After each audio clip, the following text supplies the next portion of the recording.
మధ్య ద్వారం పెడితే సర్వనాశనం జరుగుతుంది, మధ్య ద్వారం పెడితే కులనాశనం జరుగుతుంది, అవన్నీ ఫేక్ వర్డ్స్. వాటికి సంబంధించిన పూర్తి ఆధారాలతో నేను మధ్య ద్వారం గురించి ఆధునికులు చెప్తే మరి పూర్వం కట్టిన ఇండ్లన్నీ మధ్య ద్వారాలు ఎలా వచ్చాయండి? ఆధునికులు ఏం మాట్లాడతారంటే ఇది మధ్య ద్వారం గురించి నేను ఒక్కడనేదో చెప్తున్నాను అనేది రాంగ్ స్టేట్మెంట్ అండి. మన పూర్వీకులు మహర్షులు వీటన్నిటి గురించి అధ్యయనం చేసి చెప్పారు.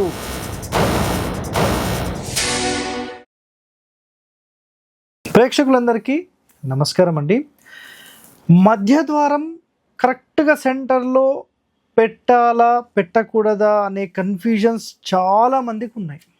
సో 100% మధ్య ద్వారం అనేది పెట్టవచ్చు, బట్ అది కేవలం దేవాలయాలకు ప్లస్ పబ్లిక్ బిల్డింగ్స్కి మాత్రమే పెట్టాలి, ఇండ్లకు ఎప్పుడు పెట్టొద్దు అని చాలామంది ఒక ప్రచారం చేస్తున్నారు. రైట్, ఇంటికి పెట్టే విధానం అనేది వాళ్ళకు తెలిస్తేనే కదా వాళ్ళు మాట్లాడగలుగుతారు. వాళ్ళకి తెలియదు, ఎందుకంటే శాస్త్రం చదివితే నిజంగా మన మహర్షులు చెప్పిన ఎన్నో కండిషన్స్ నిజంగా అవి చదివితే అందరికి అర్థమవుతాయి.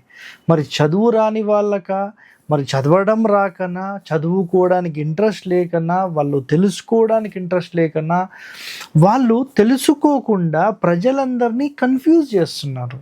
సో ఈరోజు ఒక 2 టాపిక్స్కి సంబంధించి నేను డిస్కస్ చేస్తున్నాను. 3 కమ్మీలకు సంబంధించి ప్లస్ మధ్య ద్వారం 100% ఇంటికి పెట్టొచ్చు, దాంట్లో ఎలాంటి ఇబ్బంది లేదు, ఎలా పెట్టాలి దాని కండిషన్ నేను చెప్తాను విత్ ఆధారాలు ప్రూఫ్తో సహా. సో గుర్తుపెట్టుకోండి. నెక్స్ట్ ఇక్కడ ఒక ఇంపార్టెంట్ పాయింట్ అండి. మధ్య ద్వారం పెడితే సర్వనాశనం జరుగుతుంది, మధ్య ద్వారం పెడితే కులనాశనం జరుగుతుంది, అవన్నీ ఫేక్ వర్డ్స్. వాటికి సంబంధించిన పూర్తి ఆధారాలతో నేను మీకు పక్కన ఆధారాలు కూడా డిస్ప్లే పెడతాను, మీరు అది కూడా చూడండి. త్వరలో వాటికి సంబంధించిన ఎపిసోడ్ కూడా చేస్తాను, అది కూడా మీకు విత్ ప్రూఫ్తో సహా నేను చూపిస్తాను. ఎందుకంటే ప్రూఫ్ లేకుండా నేను మాట్లాడాను కదా, ప్రూఫ్తో సహా నేను చూపిస్తాను, మీరు చూస్తూ ఉండండి.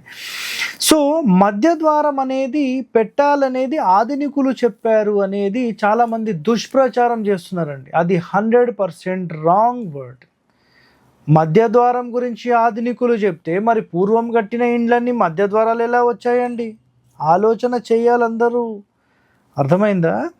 సో ఇక్కడ ఒకటేనండి, చాలామంది ఏంటంటే ప్రస్తుతం ఉన్న వాస్తే నంబర్ 1 అని ఖచ్చితంగా ముందుకెళ్ళాలి, లేకపోతే వాళ్ళు బతకలేరు అనే ఒక కాన్సెప్టో మరి ఏం కాన్సెప్టో మనకు తెలియదు.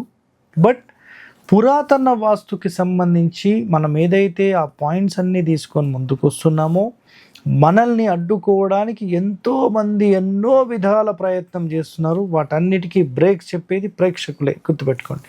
సో స్టార్ట్ చేద్దాం. సో ఇక్కడ ఒక శ్లోకం వినండి. పృథ్వీ ద్వారే సర్వదుఃఖం మరణం వా ప్రజాయతే, దిగ్వక్రై గర్భనాశస్వత్ చీపిటే నీచ సంగతి. సో ఇక్కడ గుర్తుపెట్టేసుకున్నాండి, పృథ్వీ ద్వారే సర్వదుఃఖము. పృథ్వీ ద్వారే అంటే మీ ఫ్రేమ్ ఉంటుంది, డోర్ పెట్టే చౌకోట్ ఉంటుంది కదా, చౌకోట్ ద్వారబంధము అంటారు. అలాంటి ద్వారబంధం అనేది చాలామంది ఫ్లోర్ లెవెల్ పైన పెట్టాలి రూల్. చాలామంది ఏం చేస్తున్నారంటే మా పిల్లలకు తగులుతుంది, మా పిల్లలు పరిగెత్తేటప్పుడు కాళ్ళకు తగులుతుంది, వాళ్ళకి దెబ్బలు తగులుతాయి అనే ఉద్దేశంతో దానిని భూమట్టం లోపలికి తీసుకెళ్ళి డైరెక్ట్ ఫ్లోర్ లెవెల్కి చేసేస్తున్నారు. దాన్ని పృథ్వీ ద్వారే అంటారు అనమాట. పృథ్వీ ద్వార అంటే పృథ్వీ అంటే భూమి, ద్వార అంటే ద్వారము. సో భూమట్టానికి లెవెల్ చేసేస్తున్నారు. అలా ఎవరైతే చేస్తారో, ఇక్కడ చూడండి స్టేట్మెంట్, నేడు ఆధునికులు కొందరు తమ భవనాల యందు ద్వారములకు 3 కమ్మీలతో క్రింద అడ్డ కమ్మీ లేకుండా అమరుస్తున్నారు. కొందరు ద్వారమునందలి కిందనున్న అడ్డి కమ్మీని భూమట్టములో ఇమిడ్చి భూమట్టము ఉపరితలంపై కనిపించినట్లు జస్ట్ అమర్చుట జరుగుతున్నది. సో ఇప్పుడు నేను చెప్పిన క్లియర్ స్టేట్మెంట్ మీకు ఇక్కడ అర్థమైంది. నివాసేతరముల యందు ద్వారములను ఎటుల ఉంచినను నివాసమునందు అట్టి దోషము కలగకుండా చూసుకోవాల్సి ఉన్నది. సో నివాసము లేని చోట మీరు ఎలా పెట్టినా పర్వాలేదు, అంటే ఈక్వల్ టు మీకు బిజినెస్ పాయింట్స్ కానీ ఏదైనా పబ్లిక్ బిల్డింగ్స్ కానీ యాక్సెప్టెడ్, బట్ ఇంటి లోపల ఇలాంటి తప్పులు చేయకండి, దీనివల్ల చాలా నష్టం జరుగుతుందని ఇక్కడ పాయింట్. సో ముఖ్యముగా చూడండి, నివాసేతరముల యందు ద్వారములు ఎటుల ఉంచినను నివాసము అట్టి దోషములు కలగకుండా చూసుకోవాల్సి ఉన్నది. ముఖ్యముగా సింహద్వారమును భూమట్టము పైననే ఉంచవలెను, లేనిచో దోష ఫలము అనుభవమగును. ఇతర ద్వారములను సైతము నివాస గృహములందు శాస్త్ర సమ్మతముగా అమర్చనగును. సింహద్వారమున్న నేల మట్టము కంటే ఇతర ద్వారమున్న నేల మట్టము పెరిగి ఉండరాదు. సో దీని అంతరార్థం ఏంటంటే, తూర్పులో మీరు డోర్ పెట్టారు, ఇలా డోర్ పెట్టేశారు, ఈ డోర్ లెవెల్ ఏదైతే ఉంటుందో దీనికంటే మేము దక్షిణం ఎత్తుగా పెట్టుకుంటాము, పడమర ఎత్తుగా పెట్టుకుంటామని చాలామంది హైట్ లెవెల్స్ చేస్తూ ఉంటారు, అంటే స్లోపింగ్ చేసుకుంటూ ఉంటారు. స్లోపింగ్ లెవెల్స్ అనేవి మీరు కేవలం కాంపౌండ్లో మాత్రమే చేసుకోవాలి తప్ప మన ఇంటి లోపల కాదండి. మన ఇంటి లోపల గనక మీరు floor levels up and downs చేసినప్పుడు ఆటోమేటిక్గా మీకు తూర్పు పల్లం అంటే అప్ అండ్ డౌన్స్ అనేది ఖచ్చితంగా జరుగుతుంది. ఇది రాంగ్ అని క్లియర్గా ఇక్కడ చెప్పారు. మనమైతే క్లియర్గా ఒక స్టేట్మెంట్ అందరికీ చెప్పాం, 0 లెవెల్ మాత్రమే ఉండాలి. 0 లెవెల్ ఎటు చూసినా సమానమైన కొలత. ఎందుకంటే ఒక క్యూబిక్ చేస్తే మీకు ఈశాన్యం నుంచి పైన స్లాబ్కి ఎంత క్యాలిక్యులేషన్ ఉందో నైరుతి నుంచి అంతే ఉండాలి, మళ్ళీ డయాగ్నల్ చూసినా అంతే ఉండాలి. అలా ఎప్పుడైతే మీరు ఇల్లు కడతారో అది కరెక్ట్ అయిన పద్ధతి అండి, గుర్తుపెట్టుకోండి వర్డ్. నెక్స్ట్ పృథ్వీ ద్వారం అనబడును కదా, రైట్. ఈ పృథ్వీ ద్వార వేదను పొంది సర్వవిధ దుఃఖములు మరణము కూడా కలిగించును అంటున్నాడు. నాకు శ్రీనాథ్ రెడ్డి గారు ఎక్కడ కర్నూలులో ఉంటారు, అందరికీ తెలిసే ఉంటుంది. సో కర్నూలు రాజమహల్ అని ఏదైతే మనం కట్టామో ఆయన 2019 నుంచి నాకు ఏదైతే పరిచయం ఉందో అప్పటి నుంచి మేము అప్పుడప్పుడు డిస్కస్ చేస్తూ ఉంటాం. సార్ ద్వారబంధం ఎంత స్ట్రాంగ్ ఉంటే ఆ ఇంటి లోపల వ్యక్తి అంత స్ట్రాంగ్ ఉంటాడని ఒక మాట చెప్తాడంట ఆయన. సో నిజంగా అలాంటి ద్వారబంధాన్ని మనం భూమిలో ఎలా మొత్తం లెవెల్ చేసేస్తామండి. సో ఎంత స్ట్రాంగ్ ఉంటే అంటే దాని అంతరార్థం కూడా గుర్తుపెట్టుకోండి.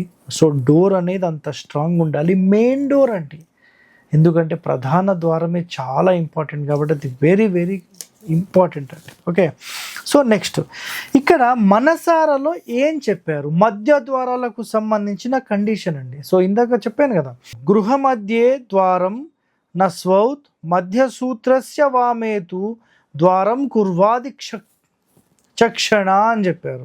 అంటే మధ్య ద్వారం ఏదైతే పెడతారో దాన్ని వామ భాగం అంటే ఎడమ భాగానికి మీరు ఒక అంగుళం నుంచి 2-3 అంగుళాలు జరిపితే ప్రధాన ద్వారానికి ఉపద్వారం లాగా కొంచెం జరపాలన్నమాట. అలా జరిపితే 100% ఇది పెట్టొచ్చు అని క్లియర్గా చెప్పేశారు.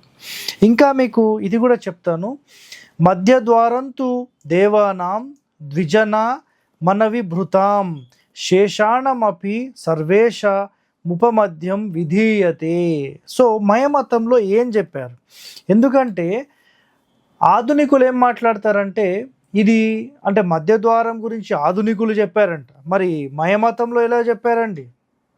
కొన్ని వందల వేల సంవత్సరాల ముందు చెప్పిన పాయింట్స్ ఇవన్నీ, శ్లోకం కూడా ఇప్పుడు చెప్పాను మీకు.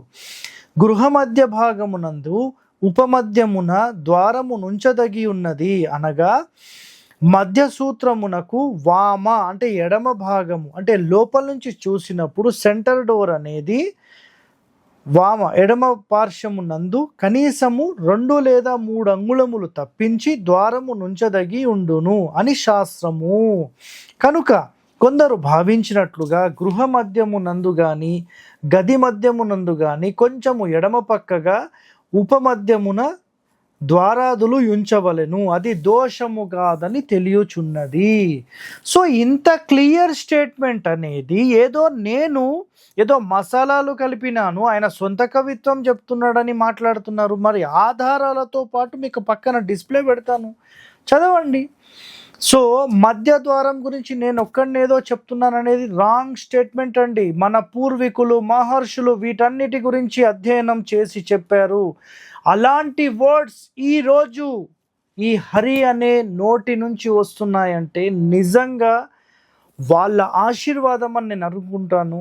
మీ అందరి ఆశీర్వాదం ద్వారా నిజంగా ఎన్నో రహస్యాలు నేను తెలుసుకొని ప్రజలందరికీ అందిస్తున్నాను. సో మీ అందరి ఆశీర్వాదం ఎల్లప్పుడూ నాకు ఇలాగే ఉండాలని నేను కోరుకుంటున్నాను.